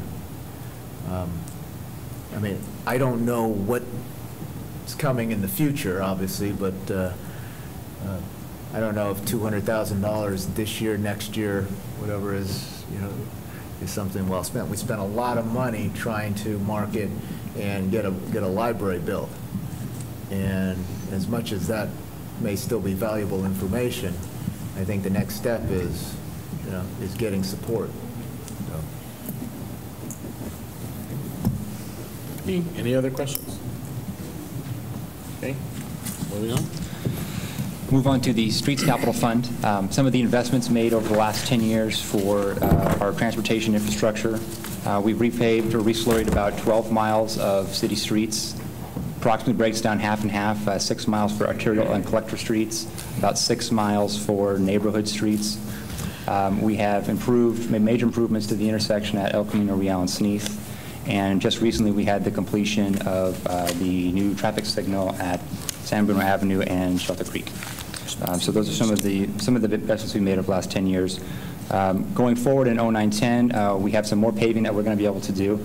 The American Reinvestment and Recovery Act paving project is funded by the Federal Stimulus Act, which is named after the act itself. So we'll be constructing that this summer. And then later on, toward late spring, we'll conduct another round of construction for the street rehabilitation program to continue on the work that was done this past year. We also have the identified projects for traffic calming measures in different areas of the city, Bel Air School, San Anselmo, and DeSoto. So those key areas are going forward. And at the end of last year, we concluded a streetlight replacement study. And that was a relatively small project that looked at the need to replace streetlights citywide. Like many other pieces of our infrastructure, our streetlights are old. And we wanted to identify a way to replace them and to sort of scope that out, what the cost, what the process is. So we've sort of done that work, and we've identified some of those costs and the needs in the short term, what those costs might be, as well as longer term. So those are all encompassed in the streetlight replacement program, which in the near term looks at trying to identify some grant funding and develop a design standard so we can move forward in the years ahead once more funding becomes available. And then we have a suite of some new capital improvement projects that have been identified, including, again, the federal stimulus paving project, the Commodore Drive pedestrian access, which is half grant funded. We have the pedestrian bicycle master plan, which we've identified this year, although funding will be in future years. The Fleetwood Drive traffic calming, which the council saw earlier in the year, which is funded in the current year. And again, the streetlight replacement program, which will be done in following years. I'll just wrap up all the capital programs and then pause for questions for streets. So looking in sum, we have the water, wastewater, stormwater, cable, parks and facilities, redevelopment capital, streets capital, and a little bit of technology. Combined, those amount to about $18.9 million in funding for 09-10. So it's not something that maybe we see every day, but this is certainly an important part of the city operations and city investments that are made, which are included in this document. So maybe I'll pause now for any questions on the streets capital. Any questions? It was mentioned early in the presentation that the state may dip into the gas tax. And I know there's a few projects that are depending on that money. In your opinion, how do you think that will affect it? I mean, would it kill those projects or delay those projects until we get that funding?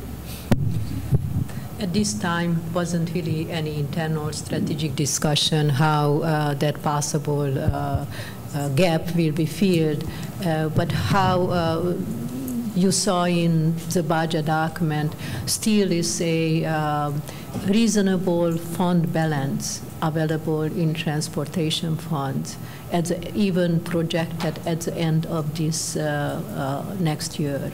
Then, depending of the outcome of those discussions at state level, I think the city will still have certain strategies available to us and to make that decision at that time to draw down further our fund balance for transportation, filling back that gap for this year, or depending for how many years that impact will be in place. And having more information at that time, all of us will be able to come up with more thought-out recommendation and make those recommendations to you at that time. Thank you. Other questions? King? Redevelopment? Yeah. Thank you, Mr. Mayor, members of the council.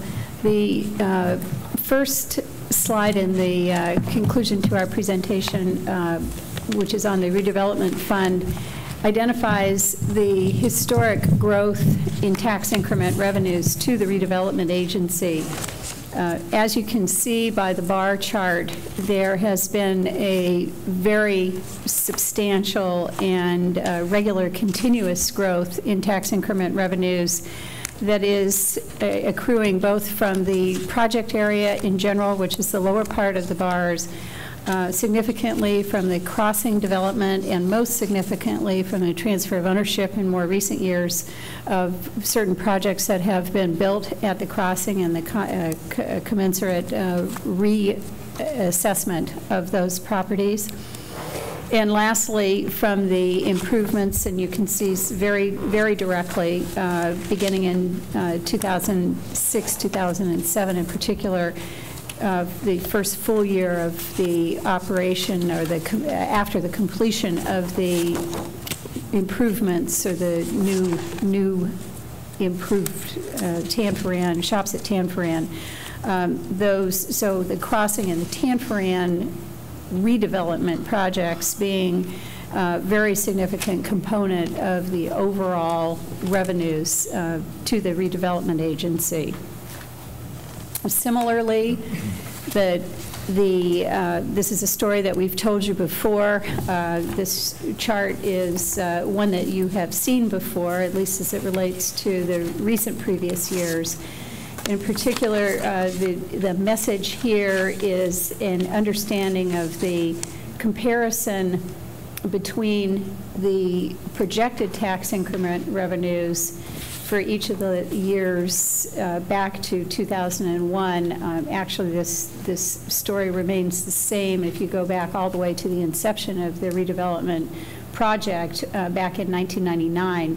The projected tax increment revenues are represented by the bar in each case on the left, and the actual and estimated for 9/10 revenues on the right. What you see is, again, in that 2006-2007 time period where we really began to see the very significant increase in revenues from both Tanforan and the crossing, that has contributed directly and significantly to a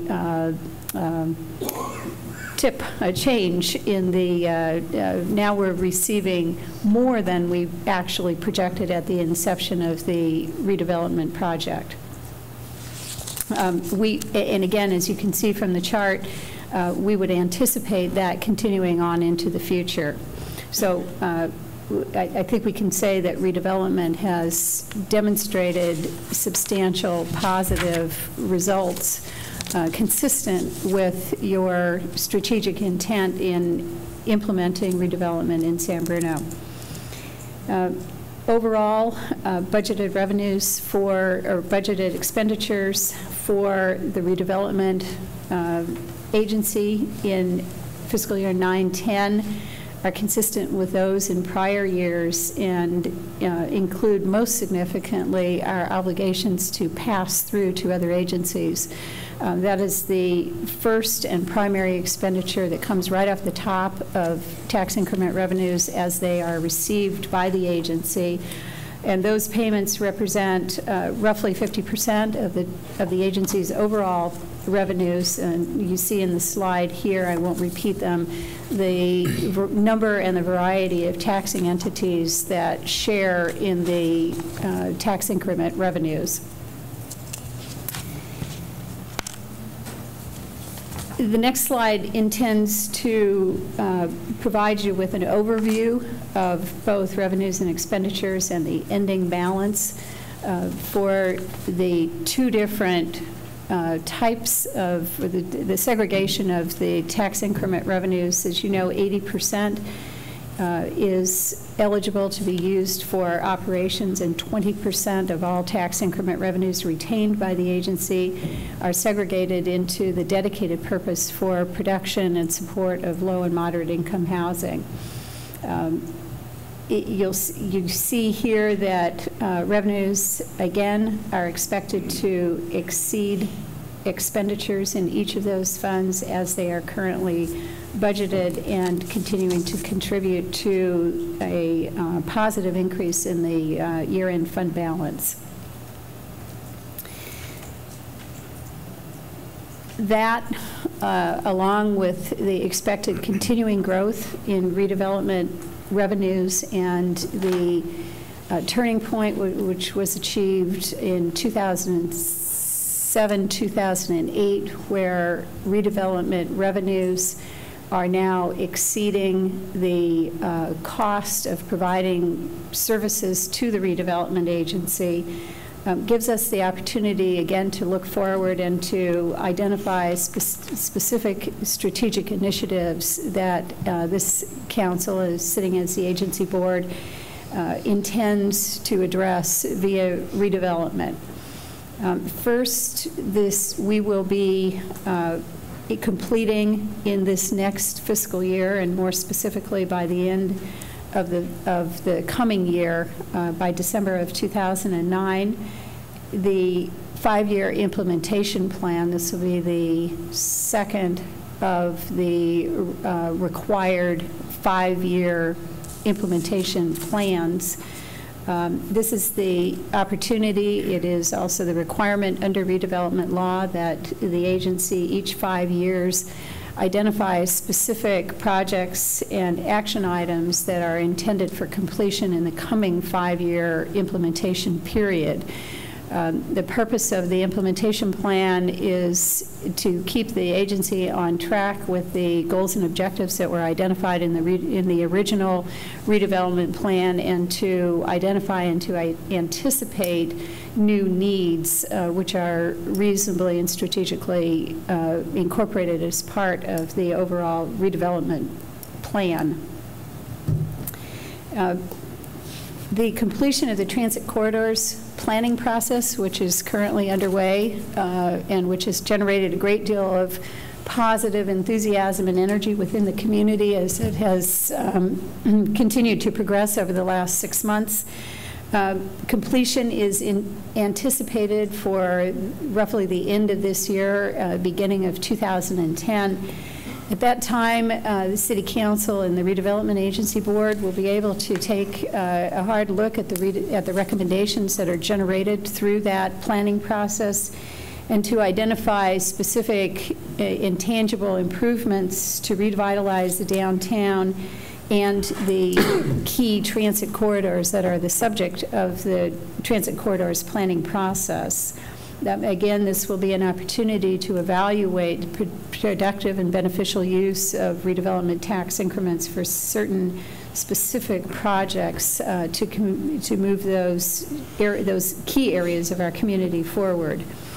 Lastly, we anticipate the continuing need to identify improvements and potentially to support those with redevelopment funds at the Crossing San Bruno project, and more particularly the continuing need to reserve space and hopefully be able to welcome a hotel project to San Bruno we hope in the near future. Redevelopment funds, as you know, have been a source of strong support to the affordability of housing already produced at the Crossing project. Those obligations of low and moderate housing funds through the redevelopment agency continue into the long-term future. And as of this date, no non-housing funds have been directly expended to support projects at the Crossing, but that is an opportunity and a possibility, again, to move the goals and objectives of the redevelopment agency forward and to achieve full completion of the vision that was intended via the Crossing specific plan.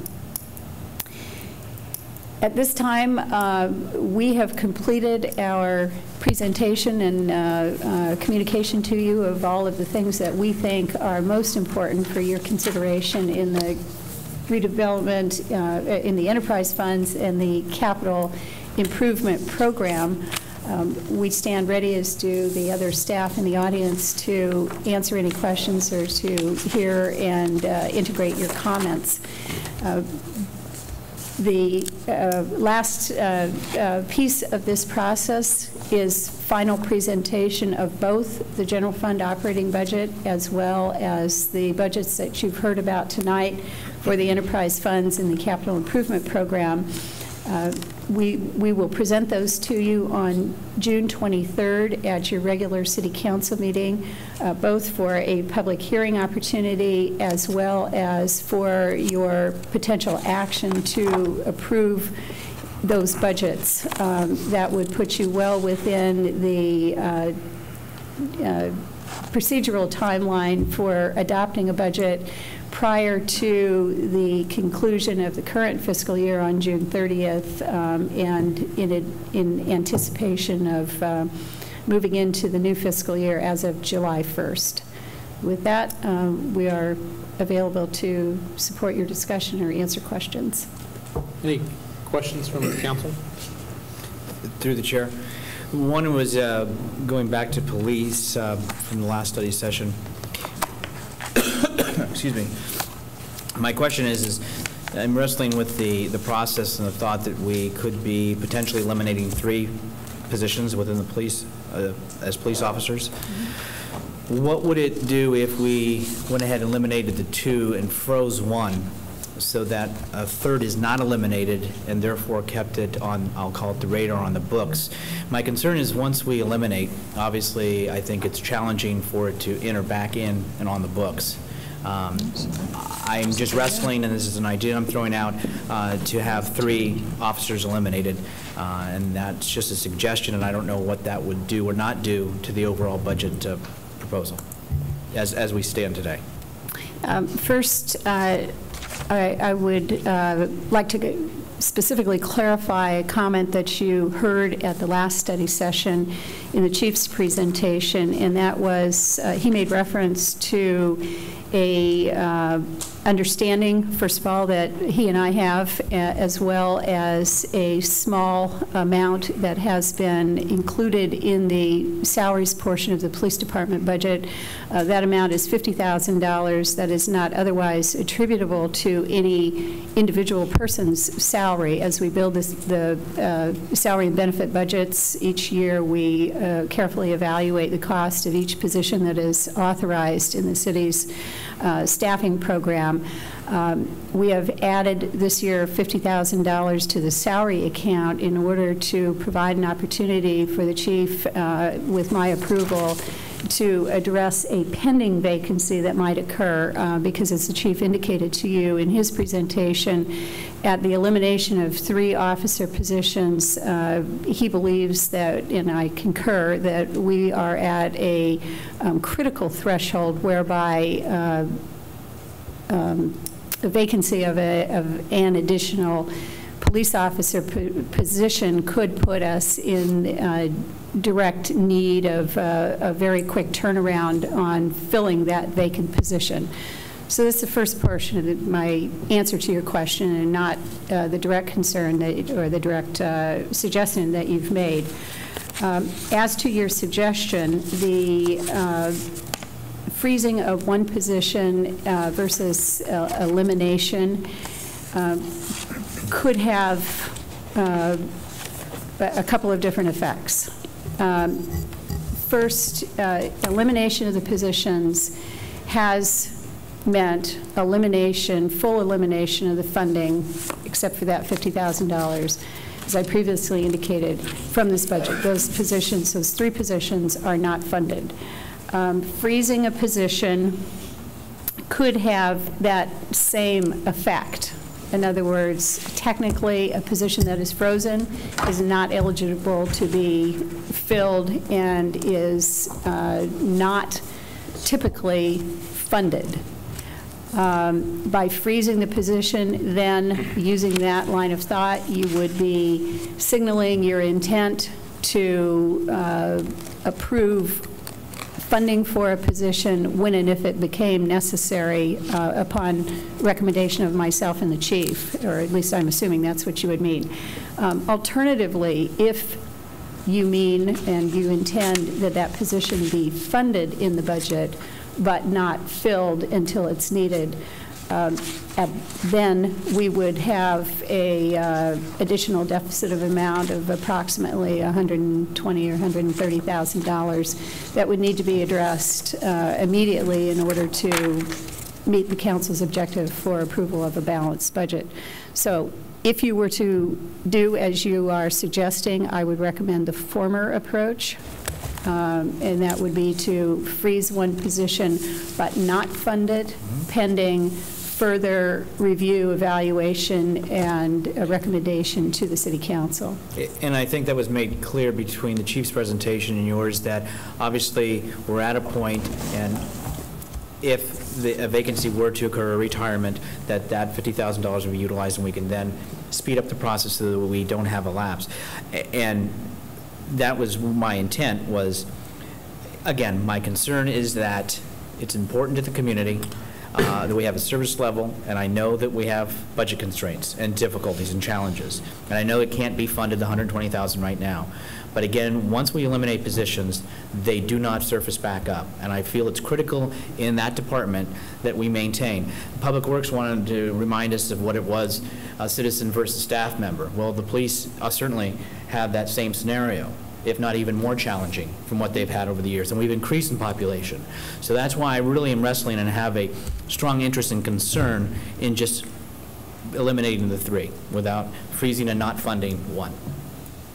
To the chair, I don't totally agree. I think if the chief in future years, possibly even next year, if the chief feels that that the staffing level is too low, and and things maybe improve a little bit, and instead he'll make they'll make the recommendation to to bring it back, whether it's on the books or not. I don't think that we've ever experienced that just because something's a position's not there, that we don't even consider it. I think if a department head makes a a strong case and has some valid reasons to propose an increase in staffing, that then the ball gets into the city manager's court, and then it's a matter of funding. So it all boils down to can we fund it? I'm not really clear as to what's the difference between taking it all the way off and just having it there frozen and not fund it. I don't believe that if it's not there that we won't pursue it. It's all semantics to me. I think as they've changed their shifts because of the decreased staffing component already, so that's one change that has happened. And it's my personal view is just, again, that needs to be at our forefront, and I'm not to say that they can't come back. I think the police department or the chief and his command staff is trying to say, we know what the city's facing, and so, yes, we won't fill these vacant positions. I still then have the concern that then it's gone and it's eliminated. And I've worked for the city. I've been on both sides of the table, and I know once it's gone, it's heck to bring it back. Any other comments from council? Is there anyone here this evening in the audience wanting to address the council on the budget before us? Okay.